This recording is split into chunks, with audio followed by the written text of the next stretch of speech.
স্বাগতম, নমস্কার। আজকে এমন একটা বিষয় নিয়ে অনুষ্ঠান করছি, সেটা বোধহয় কেউ কোনো সময় করে না। সেটা হচ্ছে বিষাক্ত বাস্তু।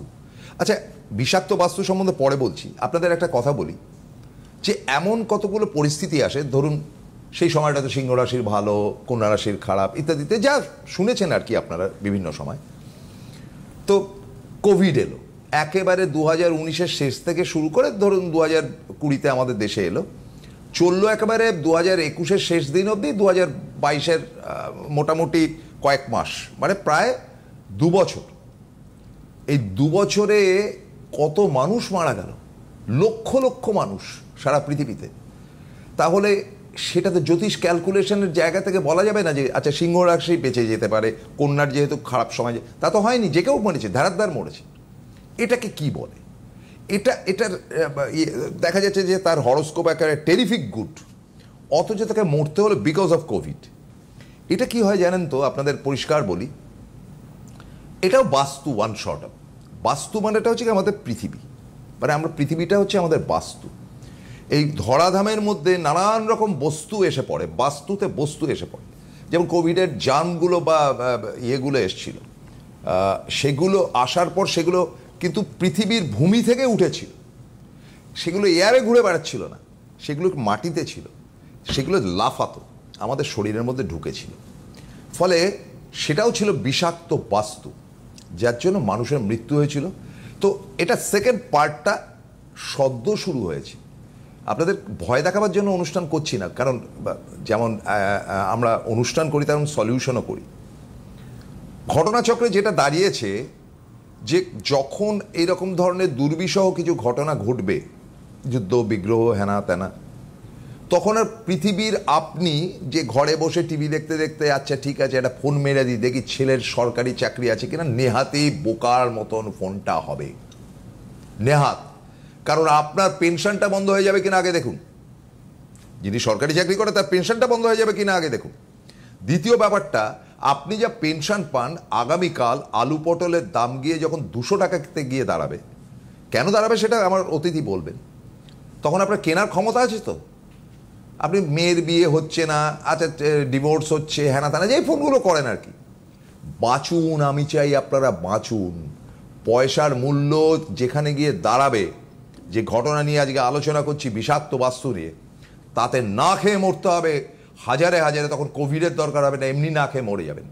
যেভাবে 1941-এ বিশ্বযুদ্ধের সময় যে ক্যালেন্ডার মুভমেন্ট ছিল, সেই মুভমেন্ট কিন্তু আজ এত বছর বাদে 2025-এ ফিরে এসছে। বলবেন আমার ভীষণ ফেভারিট ফ্রেন্ড এখানে বসে আছেন, ওয়েলকাম সন্দীপ শাস্ত্রী।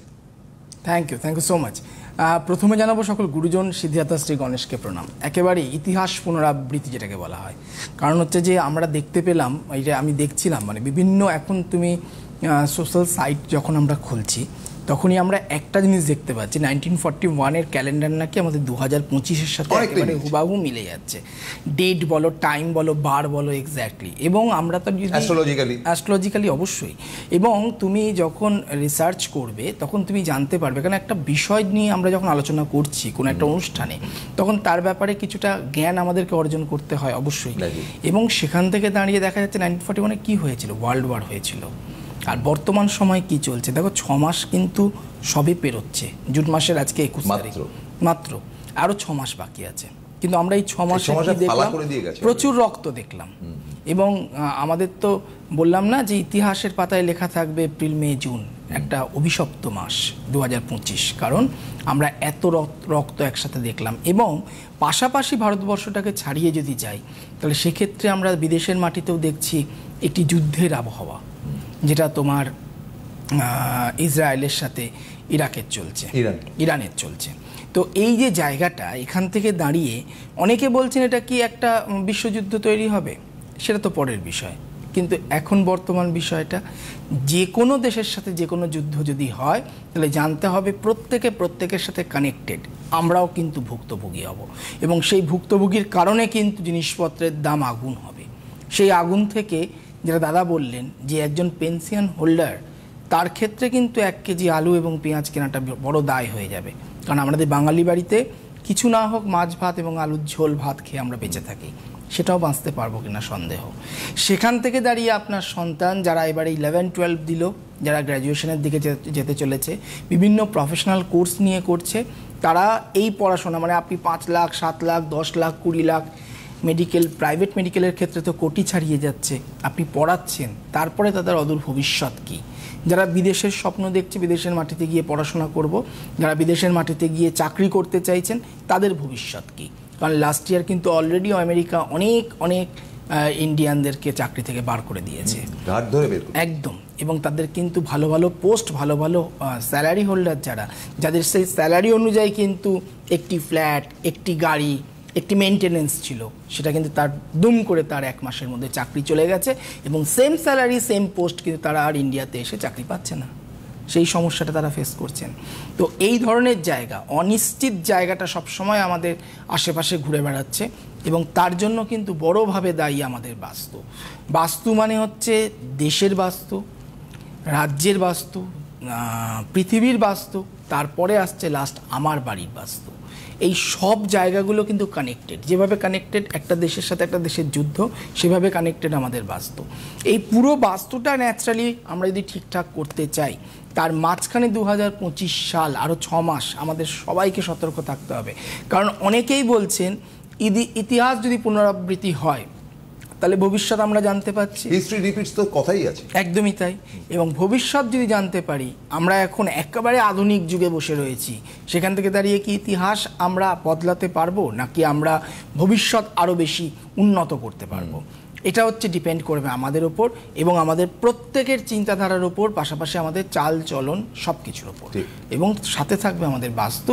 যে বাস্তু যদি পবিত্র হয়, ভালো থাকে, সুস্থ থাকে, তাহলে অটোমেটিক্যালি আমরা কিন্তু ভালো চিন্তাধারা নিয়ে বাড়ি থেকে কাজের জন্য বেরোতে পারবো, ব্যবসার জন্য বেরোতে পারবো, এবং ভালো আর্ন করে নিয়ে আসবো। পাশাপাশি আরেকটা জিনিস যেটা হচ্ছে, এই বাস্তু ঠিক করার জন্য মোক্ষম টাইম আমাদের এই অম্বুবাচীর টাইম, আমাদের রথযাত্রার টাইম, যেটা এবছর আমরা পরপর অম্বুবাচী দেখুন, আমাদের অসাধ্য অমাবস্যার ব্যাপার দেখুন, প্লাস পাশাপাশি রথযাত্রা দেখুন, পরপর রয়েছে। নেক্সট মান্থে আমাদের শুভ রাখি পূর্ণিমা রয়েছে। এই ধরনের বিভিন্ন জায়গাগুলো, আগস্ট মাসে রয়েছে রাখি পূর্ণিমা। প্রত্যেকটা ভালো ভালো সময়, প্রত্যেকটা মাসে আমরা একটা করে ভালো যোগ পাই, সেই যোগগুলোকে কাজে লাগাতে হয়। অম্বুবাচী চলাকালীন বলা হয় যে দেবীদের পুজো করতে না, বিশেষ করে যারা উগ্র দেবী, সেই দেবীদের পুজো করতে বারণ করা হয়, লাল কাপড় দিয়ে তাদের মুখ ঢেকে দিতে বলা হয়, যাদের বাড়িতে ঠাকুর রয়েছে। পাশাপাশি ভূমি খনন করা যায় না, মানে মাটি খোঁড়া যায় না, কোনো গাছ পোঁতা যাবে না। এই সময়টাতে মাটির ওপর আঁচড় দিয়ে কোনো জামা কাপড় কাঁচা যাবে না। এই জিনিসগুলো মেনটেন যেমন করতে হয়, কোনো জায়গায় শুভ কোনো কাজ করতে নেই, শুভ যাত্রা করতে নেই, কোথাও যেতে নেই, কোথাও থেকে ব্যাক করতে নেই, দীর্ঘদিন কারোর বাড়িতে গিয়ে সময় থাকতে নেই, এই জিনিসগুলো যেমন মেনটেন করতে হয়। পাশাপাশি যারা আপনার ইষ্ট গুরু বা ইষ্ট দেবতা হিসেবে যাকে মানছেন, তার নাম গান করুন, তার জপ করুন, এই সময়টাতে পজিটিভ থিঙ্ক করুন, সবসময় পজিটিভ থিঙ্কিং চিন্তা করুন।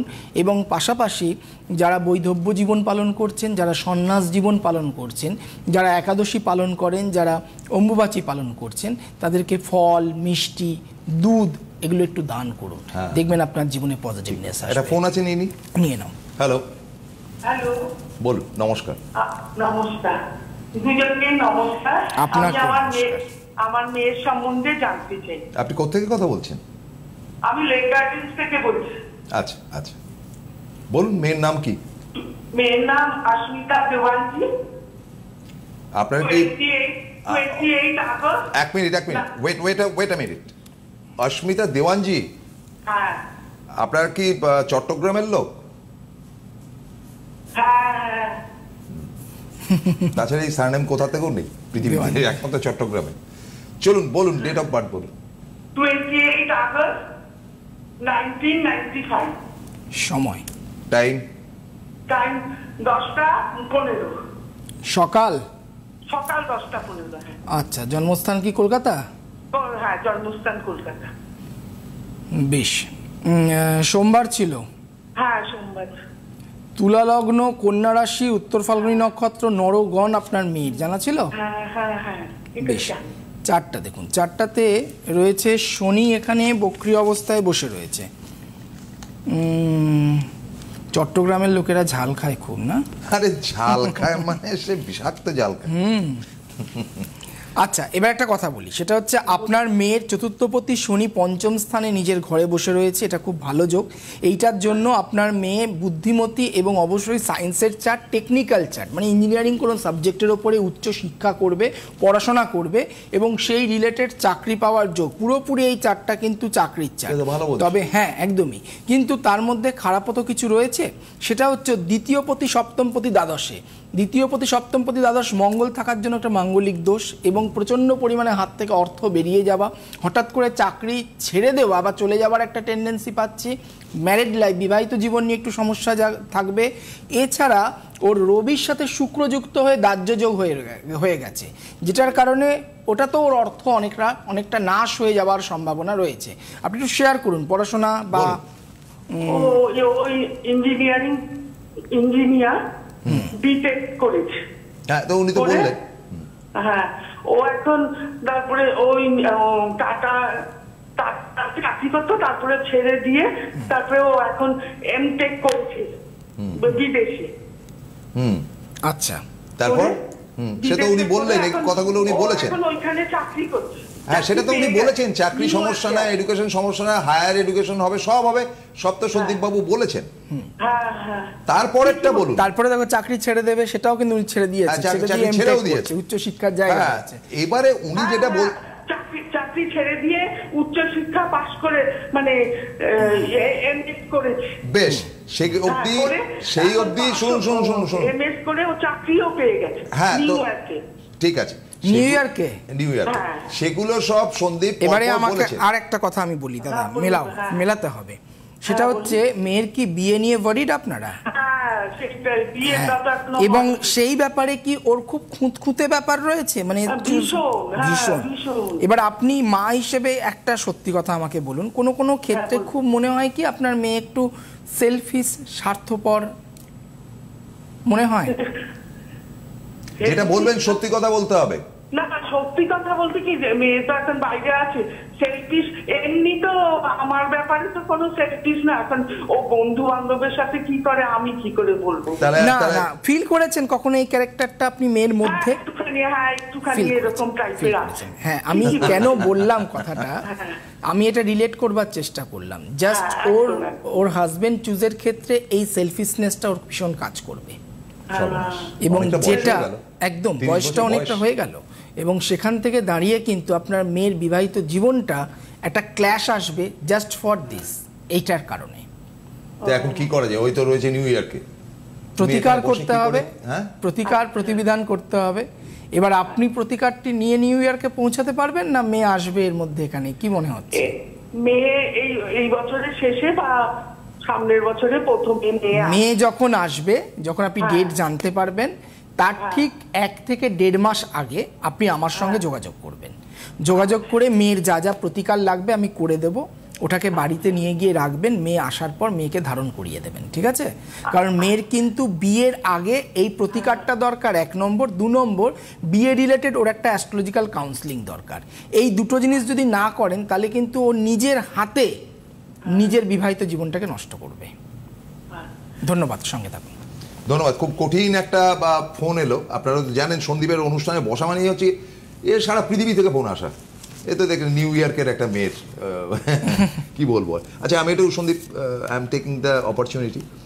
24 তারিখ বাঁকুড়া, 26 তারিখ ব্যারাকপুর, 28 তারিখ হাওড়া। আচ্ছা, এরপরে জুলাই মাস শুরু হচ্ছে অন্ডালে, 2 তারিখ, 4 তারিখ দুর্গাপুর, 5 তারিখ হাজরা, 6 তারিখ রামপুরহাট, 7 তারিখ বালুরঘাট, 9 তারিখ আসানসোল, 11 তারিখ সিউড়ি, 13 তারিখ বর্ধমান, 18 তারিখ বোলপুর। এগুলো কিন্তু সব জুলাইয়ের কথা বলছি। জুলাই তো এসেই গেল। 21 তারিখ আলিপুরদুয়ার, 22 তারিখ কোচবিহার, 23 তারিখ গুয়াহাটি, 26 তারিখ শিলিগুড়ি এবং আগরতলাতে পরের মাসে যাচ্ছেন। এই মাসে আপাতত না, কিন্তু ঘটনাচক্রে যেটা দাঁড়াচ্ছে, যেটা আমাদের আলোচ্য বিষয়, যেটা সন্দীপবাবু বলছেন আপনাদের সামনে ভারী সুন্দর করে, এবং খুব ভালো ফোনটা এলো। যে ফোনটা হচ্ছে কি, একজন মানে উনি বলেছেন হায়ার এডুকেশন, এমটেক করা মেয়ে, তার চাকরির কোনো সমস্যা নেই, নিউ ইয়র্কে চাকরি করছে, কিন্তু বাস্তবিক জীবনে কমপ্লিকেটেড। তার মধ্যে একটা সেলফ সেন্টার্ড ব্যাপার, যে আমি সেরা এই ব্যাপারটা হয় খুব এটা অনেকের মধ্যেই আছে, ওর মধ্যে প্রবলভাবে আছে, যেটা তার মা স্বীকার করলেন। ফলে এই কমপ্লিকেশনটা ওর জীবনে অস্থির অবস্থা করবে। টাকা রোজগার করার বড় শিক্ষাটাই জীবনের শেষ কথা নয়। একটা সময় আসবে যখন ওকে রিটায়ার করতে হবে, একা থাকবে, তখন সেই একাকিত্ব কিন্তু ভয়াবহ হয়। তাই তো আমরা দেখেছি। একদমই তাই, একদমই তাই। হ্যাঁ, এই কিছুদিন আগে করিশ্মা কাপুরের হাজবেন্ড মারা গেল। করিশ্মা কাপুর অজস্র প্রেম করেছে, এবার হাজবেন্ডের 3 বিয়ে করেছে, ও নাকি নাম্বার 2 ছিল, তার কোটি কোটি টাকা। আজকে করিশ্মা কাপুরকে কি বলবে তোমার, মানে উইডো বলবে? আচ্ছা, ডিভোর্স হয়ে গেছে, তাহলে তার উইডো বলা যায়, মানে ওই আর কি, তার প্রাক্তন হাজবেন্ডের মৃত্যু। করিশ্মা কাপুরের বাকি জীবনটা চিন্তা করতে এখন বয়স হয়ে গেছে 50+, একটা সিনেমাতেও চান্স পায় না, কি হতাশা। এই ধরনের প্রেম খেলা, এবং যারা তোমার এবং হাই স্ট্যাটাসে, করিশ্মার মতন একজন সেই সময় সুপারস্টার একজন অ্যাক্টর এবং অ্যাক্ট্রেস, এবং সেখান থেকে দাঁড়িয়ে উনি এত ব্যস্ত থাকতেন, সেখান থেকে ধপ করে বসে যাওয়া, এটা কিন্তু একটা ভীষণভাবে মানসিক আঘাত। এদের পারিবারিক টাকা আছে, প্রত্যেকটা মানুষের রিলেট করবার দরকার রয়েছে। এই যে আপনি বললেন না যে আপনার মেয়ে বিটেক করেছে, দেন আফটার খুব ভালো জায়গায় চাকরি করতে গিয়ে চাকরি ছেড়ে দিয়েও এমটেক করলো, এমটেক করে এখন আরও ভালো চাকরি করছে, নিউ ইয়র্কে আছে। একটা সময়ের পর দাদা যেটা বললেন, রিটায়ারমেন্ট আমাদের প্রত্যেকের লাইফে রয়েছে। আর আফটার রিটায়ারমেন্ট, যেটা অনেকে আমাকে প্রশ্ন করে, দাদা আমার 60 বছর হয়ে গেছে, আপনি দেখেন তো। তা আমার যেটা মনে হয়, 60 বছর বয়সের পর প্রত্যেকটা মানুষকে একজন অ্যাস্ট্রোলজার দেখানো দরকার, কারণ ওই সময়টাতে মানুষ নিজের আত্মীয়কে 80 বছর অবধি বাঁচছে, একদমই 20 বছর কি করবে, আত্মীয়কে ওই সময় খোঁজে, আঁকড়ে ধরে, সন্তানদের সাথে সম্পর্কের জায়গাটাকে আঁকড়ে ধরে। আফটার রিটায়ারমেন্ট যেটুকুনি সঞ্চয় টাকা, সারা জীবনের পুঁজি, সেটা যেন ঠিকঠাক করে ইউটিলাইজ হয়, সেটাকে আঁকড়ে ধরবার চেষ্টা করে। কারণ তাদের প্রত্যেকের এখন বাবা মার মধ্যে একটা ভয়, আমার স্থানটা গিয়ে বৃদ্ধাশ্রম হবে না তো শেষ সময়, এটা প্রত্যেকের ভয় রয়েছে। এই ভয়টা, মানে আপনি আপনার সন্তানকে সুশিক্ষা দিয়ে বড় করার পর সেই সন্তান আপনাকে কি রিপিট দেবে, কি রিটার্ন দেবে, এটা জানা কিন্তু দরকার। এবং এটা কোথায় জানতে পারবেন? একমাত্র আপনার হরোস্কোপে, আপনার হাতে, আপনার ভাগ্যে। এবং সেটাকে কিন্তু পরিবর্তন করা যায়। পরিবর্তনের কিছু মাধ্যম রয়েছে। কিছু কিছু ক্ষেত্রে আমরা অজস্র ফোন পাই এখানে, যেখানে মা বলে বেড়ান আমার ছেলে ভালো, আমার ছেলের বউ খারাপ। কিছু ক্ষেত্রে কিছু মেয়ের মা বলে আমার মেয়ে ভালো, আমার জামাই খারাপ।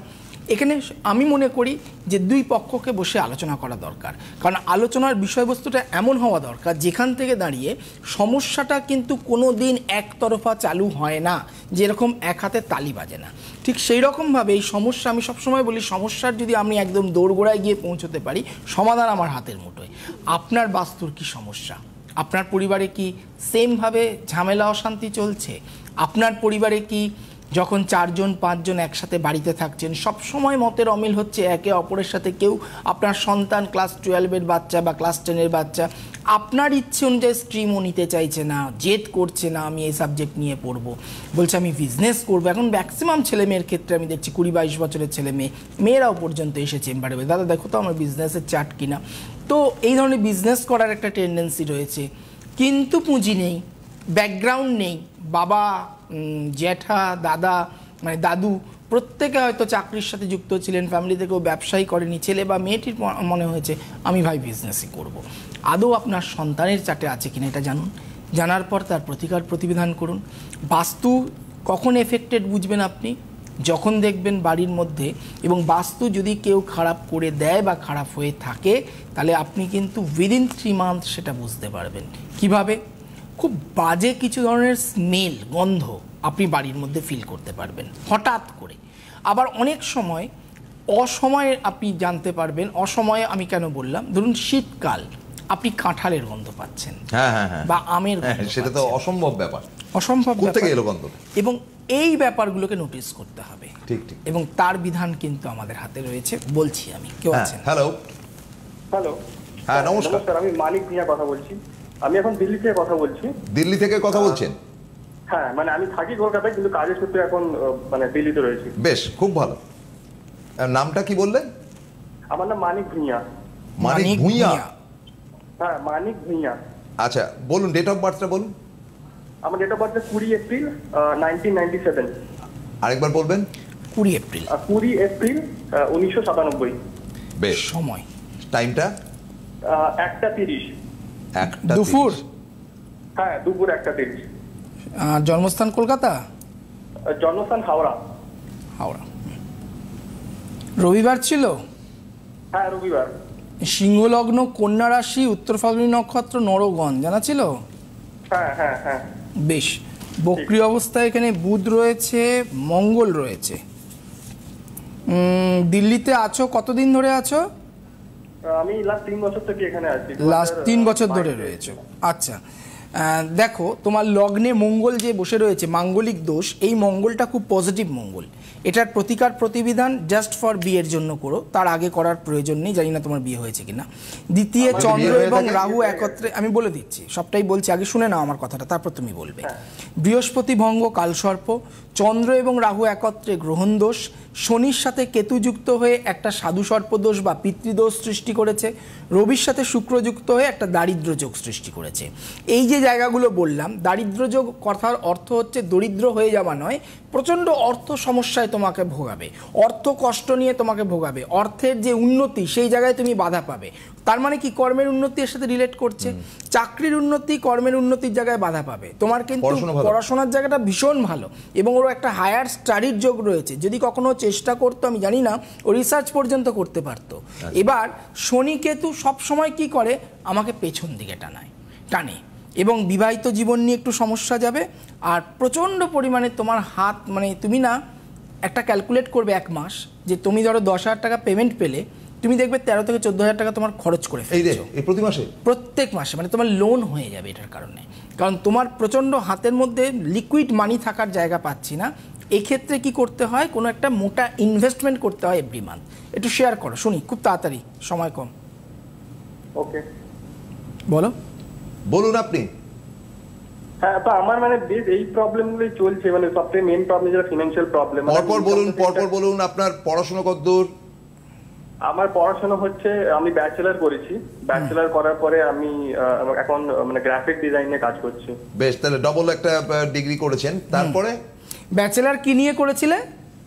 ব্যাচেলার করেছিলাম আমি অন্য কিছুতে, ট্যুরিজম এন্ড ট্রাভেল ম্যানেজমেন্ট নিয়ে। তারপরে তুমি এমবিএ করোনি? না, কেন করোনি? আসলে মানে মধ্যবিত্ত পরিবার থেকে, তো তারপরে আর এরকম টাকা পয়সা। হ্যাঁ, আমার প্রত্যেকটা কথার মাঝখানে একটা কথা ছিল, শনি কেতু পেছন দিকে টানে, এক্সকিউজেস পেয়ে গেলে। হ্যাঁ শুনি, তারপরে শুনি। চাকরি করছো? তারপরে আমি মানে হ্যাঁ আর্টিস্ট, এখন গ্রাফিক ডিজাইনে কাজ করি, মানে অ্যাডভার্টাইজিং ইন্ডাস্ট্রিতে যেরকম গ্রাফিক ডিজাইন হয় সেরকম ডিজাইনে কাজ করছি প্রায় 5-6 বছর হচ্ছে। এখন সব থেকে মেন যে প্রবলেম গুলো দেখি, যে টাকা পয়সা তো আমার কাছে কিছু থাকেই না। আর আপনি যেটা বললেন যে হ্যাঁ, মানে আমার মানে যতটা আমার ইনকাম হয় তার থেকে বেশি খরচই হয়ে যায়। আর তার জন্য ফের একটা এখন মোটা অঙ্কের মানে লোনও হয়ে গেছে। কি বাকি থাকে? একদম একদম। গ্রাফিক্স মানে কি ডিটিপির উপরে কাজ করছো নাকি? গ্রাফিক্স মানে হচ্ছে আপনার এই যে ডিজিটাল অ্যাডভার্টাইজমেন্টের যে কাজগুলো হয়, লোগো টোগো গুলো তৈরি করা, মানে লোগো ডিজাইন বা ব্রশিয়ার বা কাজের জায়গাটা ঠিকঠাক আছে, পড়াশোনার জায়গাও ঠিকঠাক রয়েছে। ভবিষ্যতে পারলে অবশ্যই এমবিএটা করে নিও, ঠিক আছে? তোমার বয়স আছে।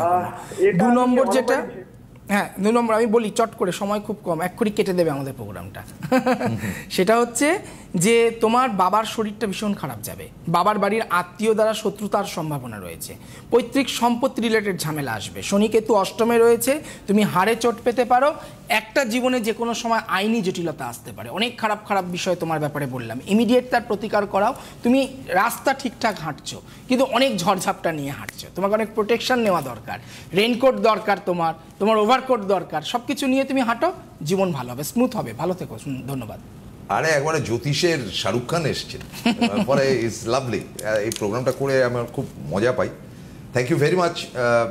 আমরা তো অবশ্যই প্রত্যেক বৃহস্পতিবার 3টে এবং শনিবার দিন এবার থেকে নিয়মিতভাবেই তাকে পাচ্ছি। এটা আমাদের মস্ত বড় প্রাপ্তি এবং সন্দীপেরও থাকা উচিত আমি মনে করি, because it's a holiday for a big person. তো আজকের মতো বিদায় নিচ্ছি। Thank you very much. Thank you so much. নমস্কার।